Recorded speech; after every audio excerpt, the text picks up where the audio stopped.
Oi, boa tarde. Sejam bem-vindos a esse curso de extensão oferecido pelo Instituto de Química da USP. Quem está organizando esse curso de extensão é um professor responsável por uma disciplina da licenciatura em Química, o nome dele é Guilherme Marçom, e todos nós, alunos dessa disciplina, que aspiramos em ser professores de Química, estamos aqui habilitados a dar um curso de 3 aulas, cada aula de meia hora. Como vocês devem saber, o nome do curso é Laboratório Vivo, e a ideia que está por detrás desse nome é justamente se utilizar de técnicas de laboratório, de um espírito, de uma ideia, de um pensamento de investigação científica aplicado a um problema da vida real. Eu me chamo Tarcísio, e eu vou acompanhá-los durante essas 3 aulas. Bom, qual vai ser esse problema? O que a gente vai abordar de fato nesse curso? A gente vai abordar algo que é muito presente no nosso mundo atual, no nosso mundo contemporâneo, que tem a ver com a circulação de informações cotidianamente que nos bombardeia. Temos um contato muito múltiplo, muito variado, muito diverso com informações tanto na mídia tradicional, na televisão, no rádio, no jornal, nas revistas, quanto agora por meio da internet, que é um novo meio de comunicação que a gente tem utilizado, certo? E bom, com a democratização do acesso à informação por meio da internet, pessoas do mundo todo conseguem acessar informações dos mais diversos assuntos, das mais diversas áreas, notícias, informações veiculadas por diversas instituições e por indivíduos também. O que eu quero dizer com isso é que a internet, ao mesmo tempo que ela permitiu um acesso à disposição da informação, a consulta da informação, também permitiu que mais pessoas pudessem produzir informação e pudessem dizer o que elas pensam e o que elas acham, o que elas refletem a respeito do mundo, a respeito de assuntos particulares relacionados à ciência, relacionados à política, relacionados à religião ou relacionados a trivialidades do dia a dia, em que a gente convive com essas informações sendo produzidas o tempo todo e nós tendo contato com elas o tempo todo. Talvez a gente nunca tenha experienciado tamanho volume de informação. Com isso, em 2016, o dicionário inglês da língua inglesa Oxford definiu pós-verdade como a palavra de 2016. E a essa palavra se relaciona o seguinte significado, de que atualmente fatos objetivos têm menos capacidade de moldar a opinião pública do que crenças pessoais e emoções, apelos a aspectos emocionais. Isso nos faz questionar como a gente acessa a informação e como que a gente lida com ela, como que a gente incorpora ela nas nossas próprias crenças e nossa própria visão de mundo. Se o dicionário Oxford, em 2016, elegeu pós-verdade como a palavra daquele ano, então significa que, de alguma maneira, a gente está num momento de questionamento dessa verdade, em que a gente já superou a ideia de uma verdade comum a todos. E talvez possam existir diversas verdades circulando por aí. Mas e como que eu sei o que é verdade que está sendo circulado e o que não é? O que não tem credibilidade alguma, seja do ponto de vista científico, seja do ponto de vista informacional, de uma notícia que não tem credibilidade jornalística, por exemplo, que é só especulação, que é só boato. Como que a gente faz essa distinção? Muito provavelmente você já ouviu falar no termo fake news. É bem provável que você já tenha tido contato com uma notícia falsa, seja por meio do WhatsApp ou de outras redes sociais. Um estudo realizado em 2018 pelo Instituto de Tecnologia de Massachusetts, nos Estados Unidos, mostrou que uma notícia falsa no Twitter se espalha 6 vezes mais rápido do que uma notícia verdadeira. Portanto, é completamente de se esperar que nesse momento de pós-verdade a gente não saiba exatamente como lidar com uma informação sem saber se ela é falsa, se ela é verdadeira, como verificar a credibilidade dela e por aí em diante. Mas a questão que eu levanto aqui é a seguinte: por que ou como as fake news convencem? O que elas têm exatamente de particular que fazem a gente não compreender exatamente se aquela é uma notícia verdadeira ou se aquela é uma notícia falsa? Bom, a fake news, a notícia falsa, ela tenta te convencer de alguma coisa, certo? Te convencer de que algum assunto está sendo escondido de você, ou então existe uma outra maneira de contornar uma situação que não está sendo divulgado tradicionalmente nos meios tradicionais de veiculação da informação, certo? Bom, lá para 300 anos antes de Cristo, há muito tempo atrás, o filósofo grego Aristóteles, em sua retórica, ele desmontou o que seriam os elementos próprios do discurso persuasivo. Ou seja, o que um discurso tem essencialmente para ele te convencer de alguma coisa com sucesso? Bem, ele chega a 3 elementos persuasivos: o logos, o pathos e a ethos de um discurso. O que isso significa?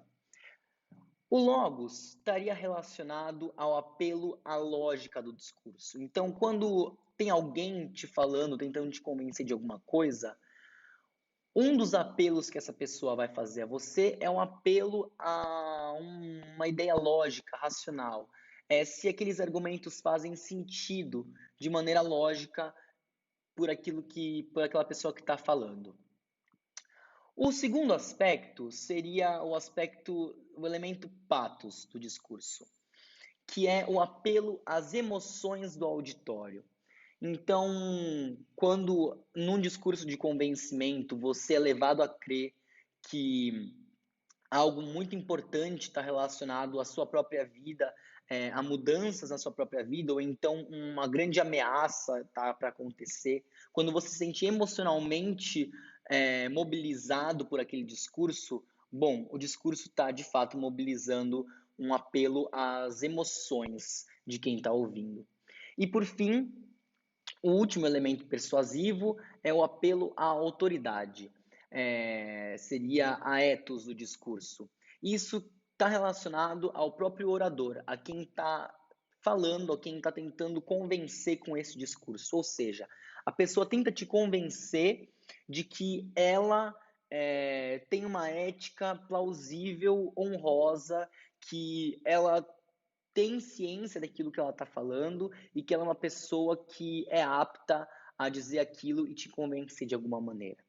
Portanto, são 3 os elementos: o apelo à lógica discursiva e racional, o apelo às emoções do público e o apelo à autoridade, o apelo à figura ética de quem está falando. Vamos ver como que esses 3 elementos eles se coordenam numa notícia falsa de maneira a se fazerem visíveis. No seu roteiro de aula, você vai perceber que existe um quadro com uma pequena transcrição de uma notícia falsa que circulou nos meios virtuais em 2017. Bom, o enunciado diz o seguinte: identifique na transcrição abaixo os elementos persuasivos discutidos, lógico, emocional ou de autoridade.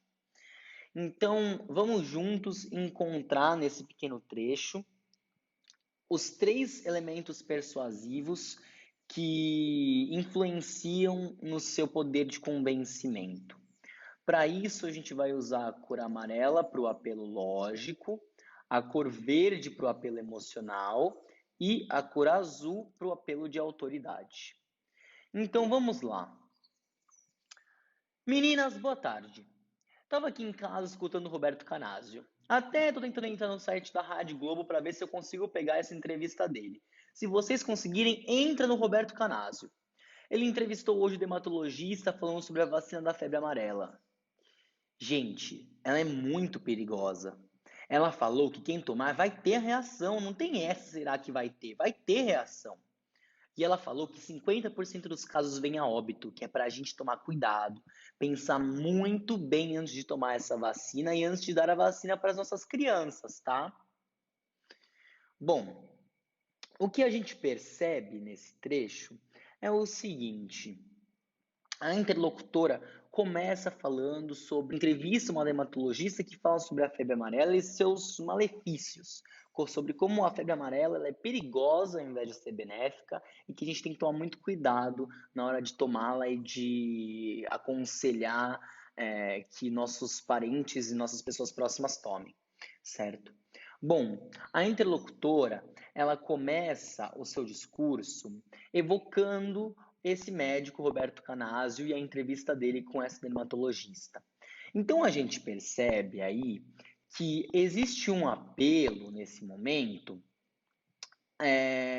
para autoridade, tanto uma autoridade externa a quem está falando, que no caso seria o Roberto Canásio, quanto a autoridade da própria pessoa que está contando essa fake news. Ou seja, a interlocutora está dizendo assim: escutem o que eu estou dizendo, porque eu sou uma pessoa que eu me informei a respeito do assunto e por isso eu tenho ciência para poder dizer o que eu estou falando. A gente pode perceber que o elemento do apelo à autoridade ele começa aqui, desde o apelo ao Roberto Canásio até a entrevista com a dermatologista falando sobre a febre amarela. Todo esse trecho evidencia que a pessoa que está trazendo essa informação está ciente, tem autoridade e propriedade para dizer aquilo, supostamente, é claro. Seguindo, a gente observa que ela traz à tona alguns fatos objetivos sobre a vacina da febre amarela, baseadas num discurso que parece científico. Bom, ela diz o seguinte: gente, essa vacina é muito perigosa. A dermatologista falou que quem tomar vai ter reação. Não tem essa, será que vai ter? Vai ter reação. E ela falou que 50% dos casos vêm a óbito. Então aí existe uma ideia de uma argumentação, de um encadeamento lógico de ideias que leva a crer que a vacina, cientificamente, factualmente, leva a óbito e que é muito perigosa. Para isso é utilizado um apelo lógico, racional, nesse momento. E por fim, quando a interlocutora menciona que é para a gente tomar cuidado e pensar muito bem antes de dar essa vacina para os nossos crianças e de tomar essa vacina, bem, aí ela está apelando para as nossas emoções, para as emoções de quem está ouvindo essa notícia falsa, dizendo o seguinte: olha, existe um risco muito perigoso se você tomar essa vacina e dar para as pessoas próximas de você, porque elas podem falecer e isso pode ser muito trágico. Então aí está o apelo emocional desse pequeno trecho, dessa pequena notícia falsa. É importante manter em mente, entretanto, que quando Aristóteles, lá para 300 a.C., escreve a respeito dos elementos persuasivos, ele não está se referindo diretamente aos elementos de uma persuasão falsa, de uma persuasão que tenha por objetivo enganar as pessoas. Não. Essas três características, esses três elementos persuasivos, eles estão presentes em qualquer discurso de convencimento. Aqui, quando eu falo com vocês, eu mobilizo as suas paixões, eu mobilizo um conhecimento lógico e eu também estou mobilizando de alguma maneira apelos à autoridade, quando eu cito, por exemplo, o Instituto de Tecnologia de Massachusetts, ou então a definição de pós-verdade do dicionário Oxford. Esses elementos eles são constitutivos de qualquer discurso de convencimento. A diferença é que uma notícia falsa ela, além de apelar excessivamente para as suas emoções, dizendo que há um grande perigo que se está correndo e coisa do tipo, o que é factualmente falacioso nessa notícia falsa é que os argumentos lógicos utilizados, eles parecem científicos, mas eles não são científicos de fato. Essa é a grande diferença. É porque identificando os elementos lógicos de uma fake news, nós conseguimos de alguma maneira testá-los, colocá-los à prova e ver se esses elementos lógicos eles são de fato verdadeiros, embasados em conhecimento científico ou se eles são falsos, se eles são baseados em percepção, em crenças e, portanto, não têm valor lógico, valor racional, valor científico. É isso que esse curso se devota a fazer. A gente vai assistir agora uma notícia falsa veiculada no presente ano a respeito de um possível método de prevenção para o coronavírus. Então, para isso, eu peço que você assista com muita atenção a esse vídeo, anote suas características principais, para que a gente possa, a partir dele, compreender como que são encadeados os elementos nessa notícia falsa, os elementos persuasivos. Pessoal, é o seguinte, aqui eu vou ensinar um truque para todas as pessoas fazerem em casa. Eu estou falando da Covid-19. A Covid-19 é um vírus que tem um pH entre 5 e 8. É um vírus muito fácil de matar ele. Muito fácil, muito simples. Só que ninguém fala para ninguém. Por que não fala? Porque não gera renda. Os médicos não falam. Enfim, os governos não falam. Eu vou ensinar para vocês o que eu faço todos os dias. Esse vírus, isso que eu vou ensinar agora, derrete o vírus em segundos. Observe o que eu vou fazer aqui, ó.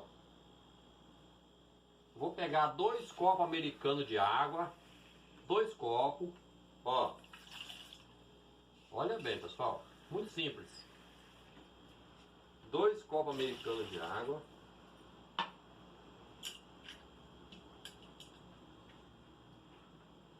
Bicarbonato de sódio. Bicarbonato de sódio. Compra em farmácia, em supermercado. No atacadão custa R$7 o quilo. Muito barato. Vocês vêm com isso aqui, ó. E pega essa colherzinha que você também compra em farmácia. É a medida mais certa, mais fácil. E coloca aqui junto, ó. Ó. Simples assim. Aí você vem aqui, ó. Você vem aqui, põe para ferver. Enquanto ferve, vou falar sobre o problema. Se o pH é de 5 a 8 do corona e o nosso pH sanguíneo é 7,35, 7,45 mais ou menos, é muito fácil da gente adquirir esse vírus. Muito fácil, ele cola fácil na gente. Então o que devemos fazer? Coloca o bicarbonato na água. Quando o bicarbonato começar a evaporar, começar a ferver a água, ele vai evaporar.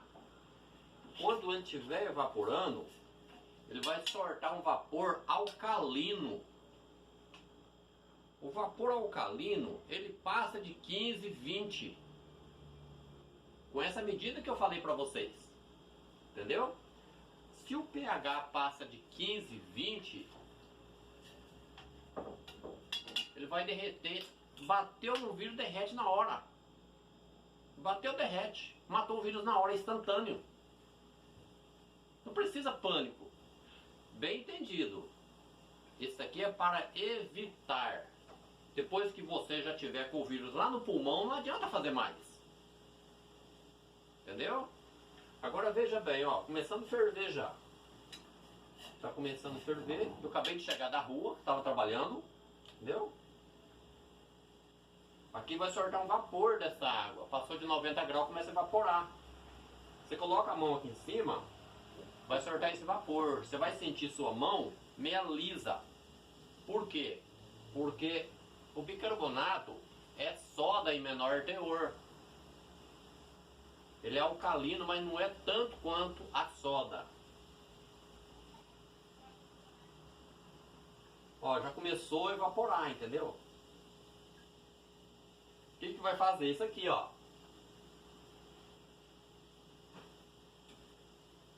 Isso. Abaixa o fogo para não queimar o rosto. Vem aqui, ó. É isso que vai fazer, gente. Mata o vírus na hora. Começa a ferver. A água fica branca, tipo um leite, ó. Aí esse vapor que solta aqui é um vapor alcalino. Existem uns 10 tipos de matar o vírus, tudo natural. Eu ensino tudo se precisar. Água oxigenada também mata na hora. Qual volume? Volume 10, volume 20, mata na hora, instantâneo. Água oxigenada é hidróxido de hidrogênio. Mata qualquer parasita em segundo, é só bater, matou. Entendeu? Agora veja bem, ó, soltando esse vapor, ó. Vai lá no pulmão. Vai lá no pulmão.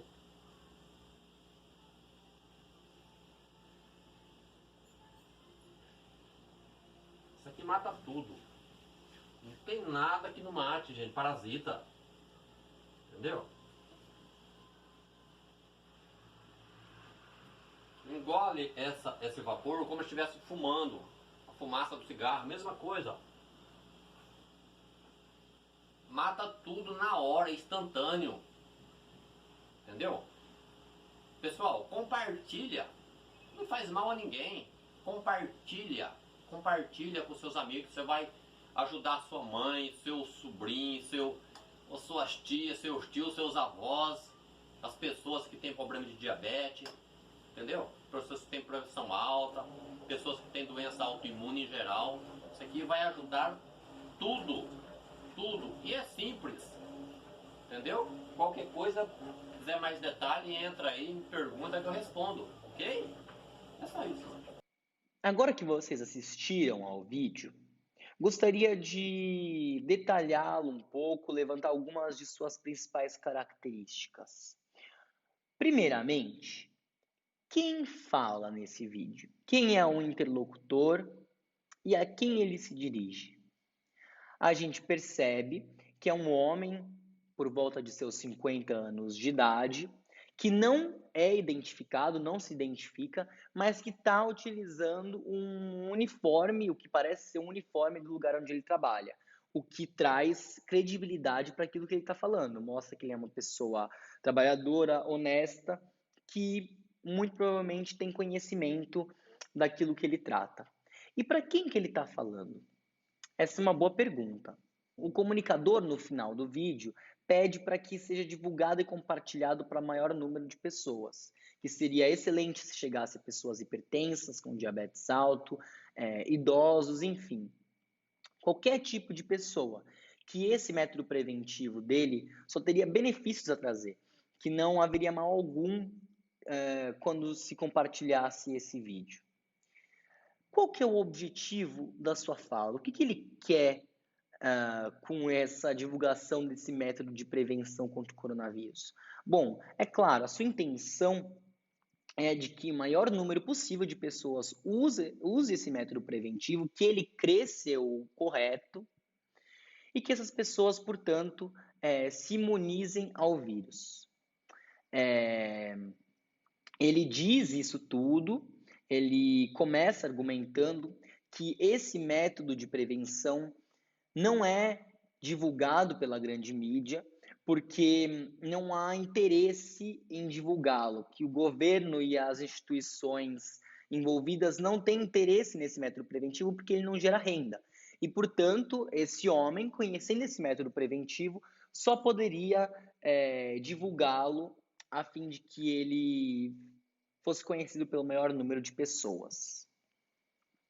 E o método ele é descrito com base em diversos termos das ciências naturais, em especial a química, quando ele trata de pH, de alcalinidade, quando ele cita o bicarbonato de sódio, ele cita valores de pH que supostamente seriam os valores de pH do vírus, do sangue humano, da solução de bicarbonato e dos vapores de bicarbonato e por aí em diante.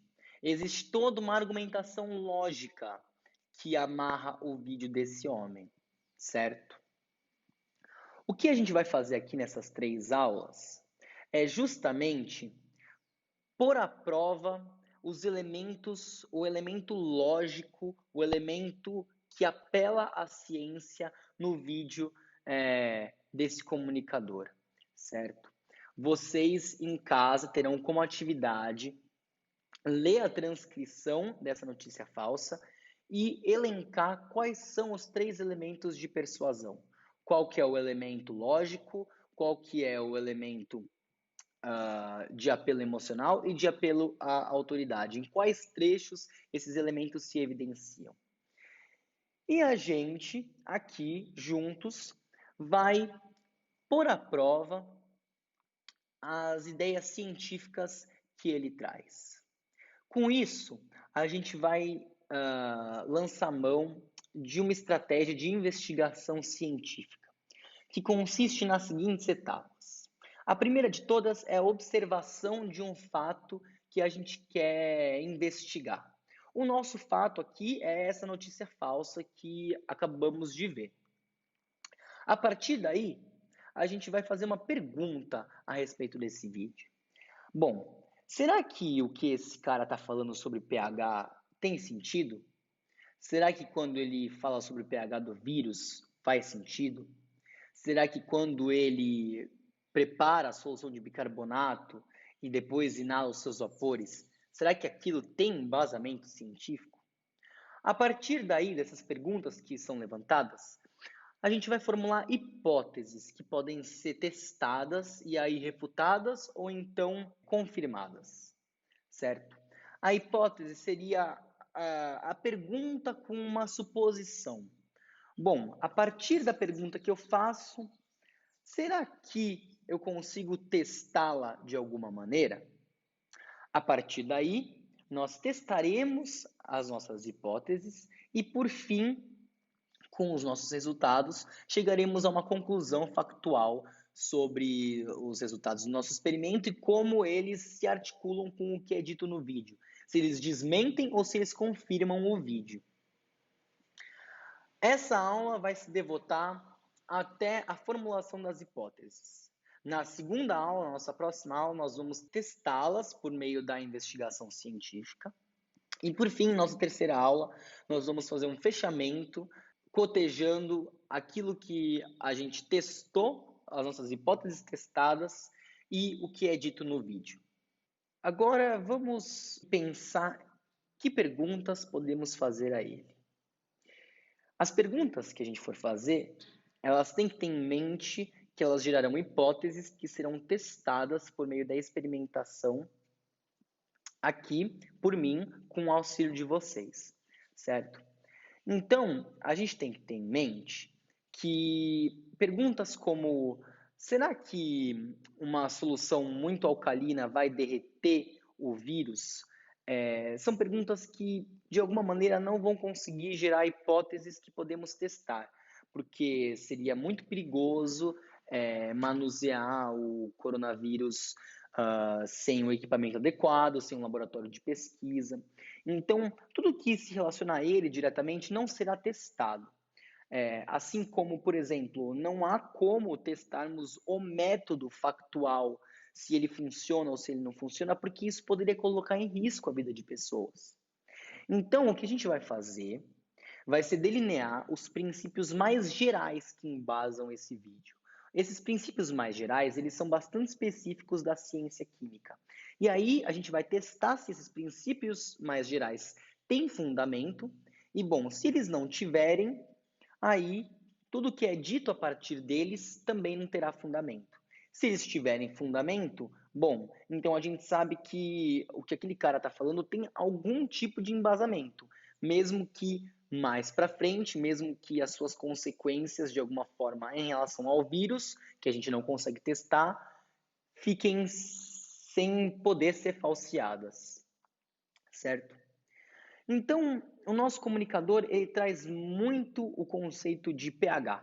Esse conceito é um conceito da química. O que é dito sobre pH no vídeo? Primeiro de tudo, a primeira menção ao pH é quando o comunicador diz que o vírus ele tem um pH específico entre 5 e 8, mais ou menos.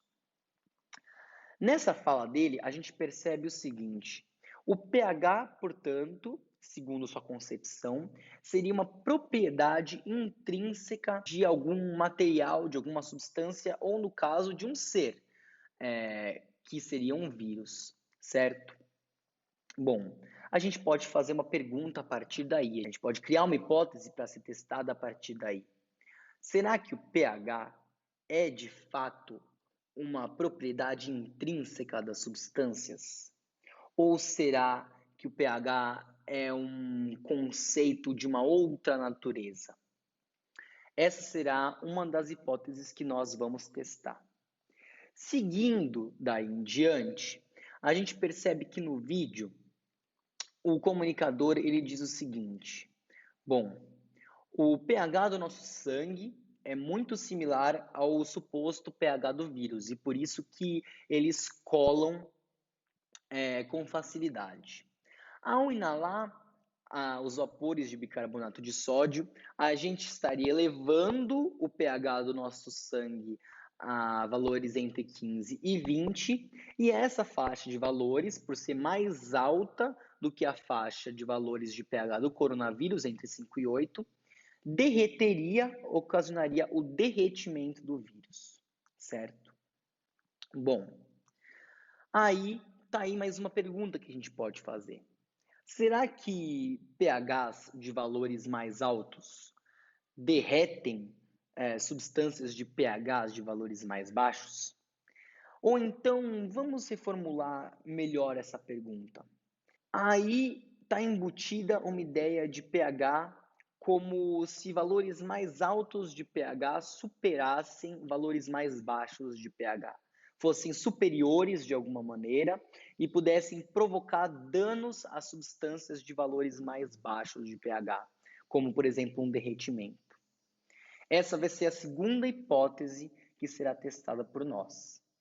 E por fim, a última e terceira hipótese que a gente pode formular a respeito do vídeo é a respeito do seguinte: será que quando a gente coloca bicarbonato em água e aquece a solução até ela começar a evaporar, será que o bicarbonato ele vai evaporar dessa solução?